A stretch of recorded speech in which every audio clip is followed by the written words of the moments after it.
আপনি ইমো ব্যবহার করেন কিন্তু একটি সেটিংস এখনও চালু করেন নাই। এই সেটিংসটি যদি চালু করা না থাকে তাহলে আপনি কিন্তু বড় ধরনের সমস্যায় পড়তে পারেন।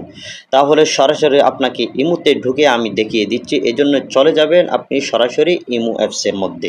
ইমো অ্যাপসে ঢুকে যাবেন। এখানে আসার পরে আপনি সরাসরি চলে যাবেন আপনার প্রোফাইলে। এই যে উপরে প্রোফাইল কর্নারে এই প্রোফাইলের মধ্যে চলে যাবেন। প্রোফাইলে যাওয়ার পরে আপনি এখানে একটা অপশন পাবেন privacy and security and privacy নামে, এই যে সিকিউরিটি অ্যান্ড প্রাইভেসি, এই প্রাইভেসির মধ্যে ঢুকে যাবেন।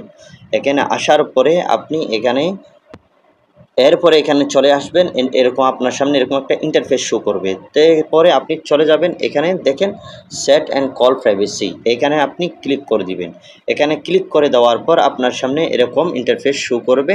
তো আপনি এখান থেকে এই যে নিচে যেটা আছে ব্লক অ্যান্ড ব্লক স্ক্রিনশট, এটার মধ্যে ক্লিক করে দিবেন। এখানে আসার পরে এই যে এই সেটিংসটা যদি আপনার এরকম চালু না থাকে তাহলে এটা চালু করে দিবেন।